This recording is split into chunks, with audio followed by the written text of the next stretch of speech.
नमस्कार, आप देख रहे हैं G19 टीवी मानवाधिकार क्रांति।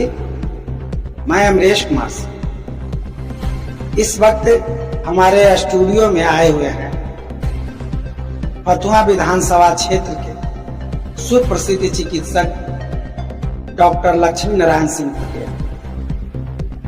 आज दुर्गा पूजा के शुभ अवसर पर मैं इनको बधाई देता हूं। आज हम शुरुआत करेंगे अपनी बातों को। इससे पहले हम यह जानना चाहेंगे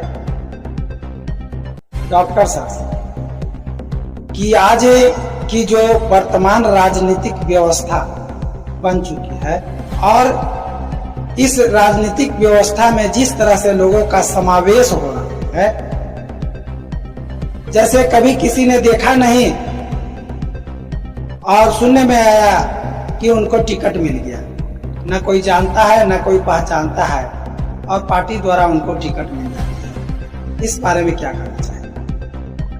इस संदर्भ में हमारे पंडित दीनदयाल उन्होंने जो अपने पुस्तक पॉलिटिकल डायरी में लिखे हैं, उन्हीं का बात को वर्णन करना चाहते हैं। उन्होंने स्पष्ट कह दिया है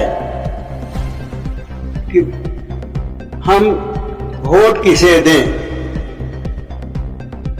हम वोट किसे दें।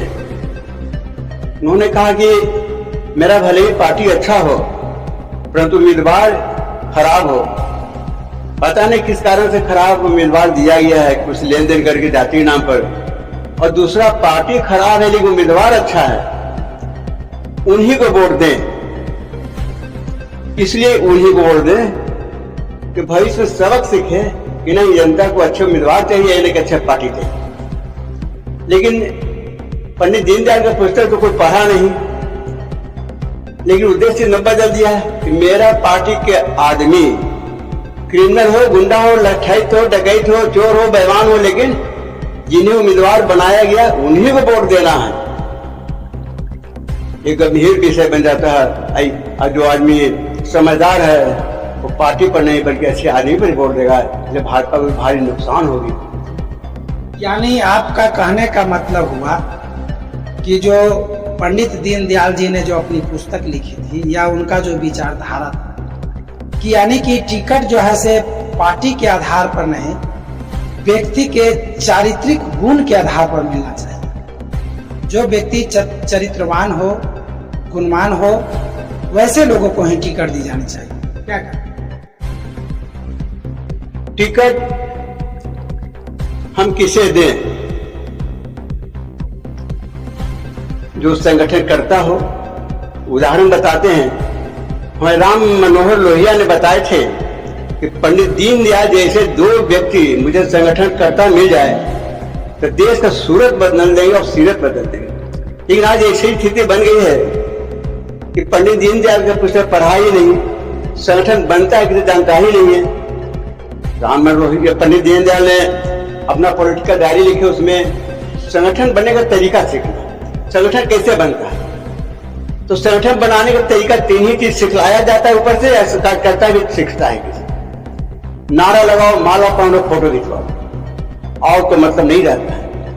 जबकि संगठन बनाने के इतना बढ़िया तरीका मोदी जी ने बताया, 350 से ज्यादा योजना बनाए, योजना घर घर तक पहुंचा दी जाती, ये मुसीबत नहीं होती।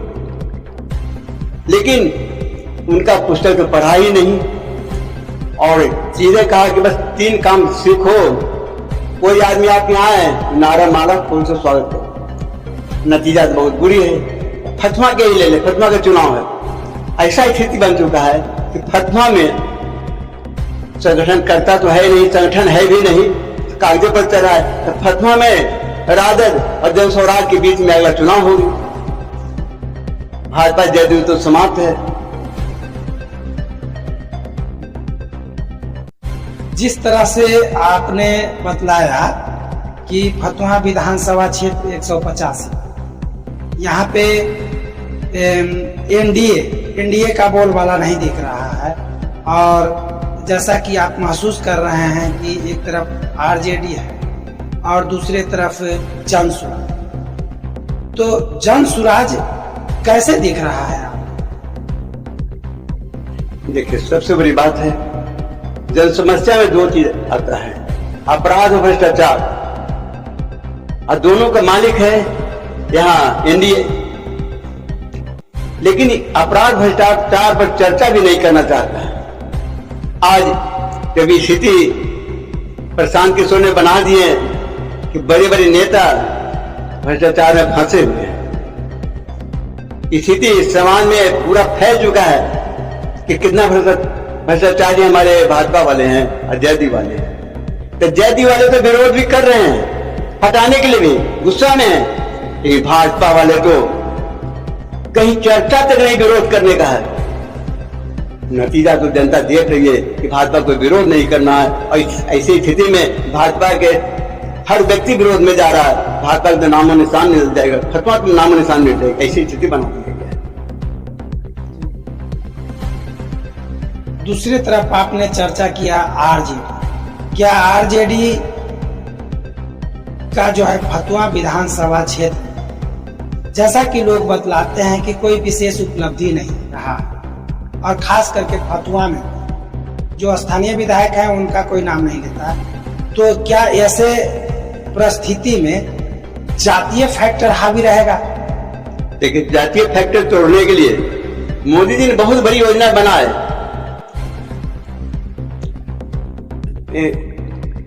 योजना बनाए 350 योजना, वो योजना यदि घर घर पहुंचा दी जाती तो जातीय फैक्टर टूट जाती।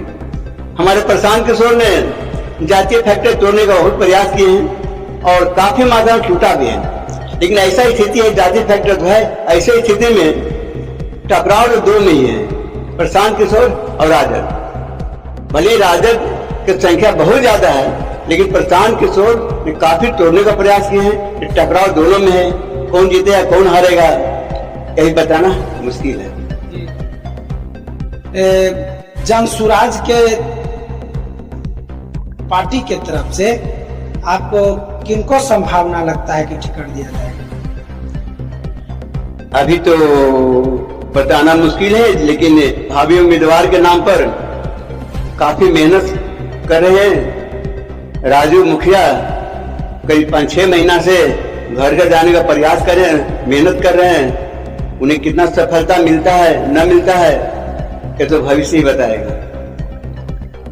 धन्यवाद सर, आपका स्वागत, अभिनंदन G19 टीवी स्टूडियो में आने के लिए, और आपने जो अपना विचार दिया है इसके लिए बहुत बहुत धन्यवाद। हो सकता है इन विचारों से हमारे दर्शकों को कुछ लाभ मिले या नया दृष्टिकोण मिले। तब फिर मिलते हैं एक नए राजनीतिक विश्लेषण के साथ। बने रहिए हमारे साथ। जय हिंद, जय भारत।